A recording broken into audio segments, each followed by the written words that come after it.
Nej, men jeg hedder Sander. Jeg er dansk, som I nok kan høre, og student på USN i Bø. Arbejder på natur og miljø. Har gået 2 års friluftsliv, inden at jeg så skiftede til natur og miljødelen. Så det er en bachelor en kombination. Og så blev jeg sådan lidt forelsket i hele metodikken og det at kunne være herude sådan en dag som i dag. Og drive med noget aktiv forskning og rent faktisk hjælpe til med forvaltningen. Så jeg er i gang med at skrive min master. Jeg er på mit andet år med master nu.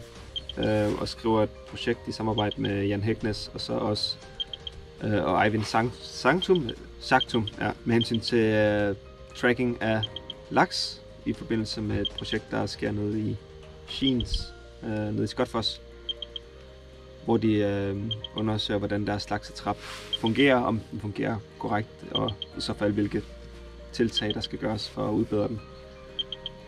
Og så har jeg så været så heldig at kunne få lov til at hoppe på og udnytte, at vi har 8 laks i hele vandsystemet her. Og at man så kan få lov til at følge dem her i lokalmiljøet og se, hvordan de står. Og apropos, og en, der var oppe og vende en tur og sige hej. Nå, altså det projekt, jeg kommer til at køre nu her, det er for primært at se, hvor befinder laksen sig i det her stræk af vassdraget. Men også primært at så lave noget mere undersøgelse på, hvordan laksens adfærd er i forbindelse her i gydeperioden. Hvordan standpladserne er.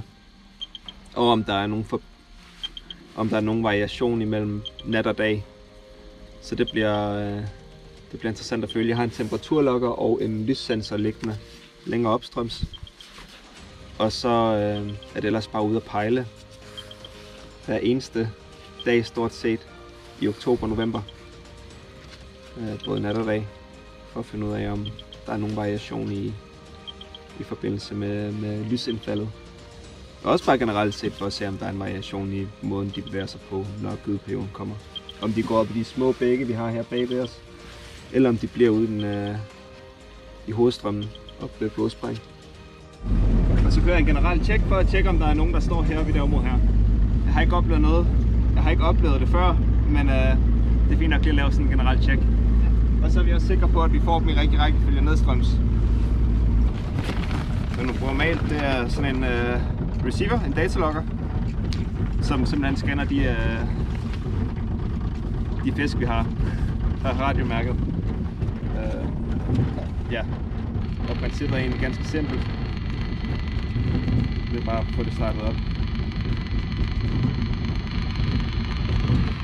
Så lige nu der kører den så et generelt søg på det stærkeste signal, og så kører den igennem alle frekvenserne vi har. Og så hvis der er nogen, så skulle de gerne begynde at bippe. Men jeg er ganske langt væk fra der, hvor jeg tror fisken står. Så det skulle gerne være de øverste, vi får først. Og så er det ellers, når vi kommer derned af, så for at få den rigtige position, så skruer vi ned på signalstyrken, så det kun er de stærkeste signaler, der kommer ind. Og så kommer der en anvisning på, hvor stærkt signalet er. Og der skal vi gerne op og ramme en 120 stykker i signalstyrke. På en lavere, hvad siger man, gain i hvert fald, hvis man bruger fagsprog. Så ja, det er princippet. Og så skulle vi gerne kunne få en position, der er tilnærmelsesvis ret ned under antennen. Så det at de ikke viser sig nu, kan godt betyde, at de enten har stukket længere op, eller at de i hvert fald har flyttet sig ned til en bedre plads længere nedstrøms. Jeg tror, det var den, der hed 273. Okay, så du får op en ID? Hvad? Får du op en ID? Ja. Betyder at hver har egen frekvens, eller? Hver har en frekvens, ja. Så det vil sige, at de kører på en generel frekvens, og så har der sådan en subfrekvens. Ja, stemmer. Så vi har 8 kategorier, så at sige. Og så på hver kategori er der cirka 10 fisk. Så vi har mærket 80 fisk i alt nede i Klosterfoss. Fisken står lige herude Og nogle gange inde på grundvand, inde langs med bredden der. På mellem 50 og 60, nogle gange op på 70. Og vi skulle gerne op på en signalstyrke omkring 100, 115, 120. 100, der ved vi, at den er inden for området, men 120, der er vi ret sikre på, at den er ret under. Okay. Eller i hvert fald med en fejlmarken, kan man sige. Ja. Så lige nu der er det, sådan, der er det egentlig bare tampen brænder. Så har jeg skruet signalstyrken ned. Og den har jeg på samme signalstyrke hver gang, at jeg skal finde dem, så den er på 5 hver gang. For at sikre os, at vi har sådan nogenlunde lige reference på hver gang vi er ude at pejle. Så er det ligesom den samme procedure hver gang.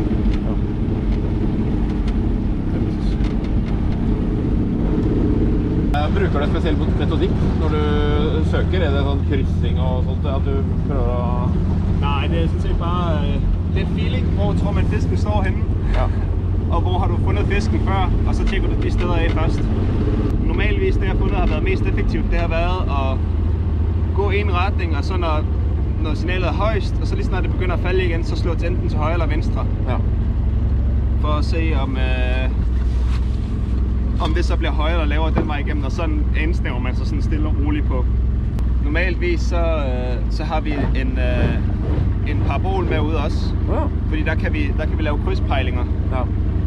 Men det er også ganske tvivlsomt, hvor præcis man står henne, når man flytter sig hele tiden i forhold til fisken. Ja. Og så tager det for meget tid, det er for svært at sidde. Styre båden, holde øje med signalstyrken og samtidig pejle og finde de rigtige spots.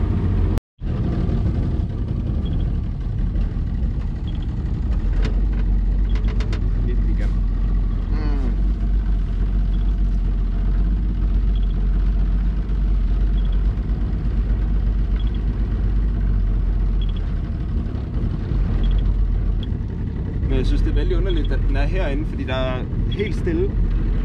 Der er ikke rigtig noget strøm, og det er næsten stillestående her. Men betyder det at det er en gjedde som har spist en laks? Nej, jeg tror ikke. Nej, fordi vi var oppe og teste med signalstyrken der. Okay. Og den kom ikke derfra. Og den laksen der, eller den gedde er ikke stor nok til at tage en fuld voksen. Nej, det er sandt. Vi har størrelserne her. Det her det er en hundelaks på 72 cm. Ja, det er brugbart. Så markerer jeg ned, at jeg har fundet den. Det gør jeg bare helt med flueben. Og så registrerer vi den på net.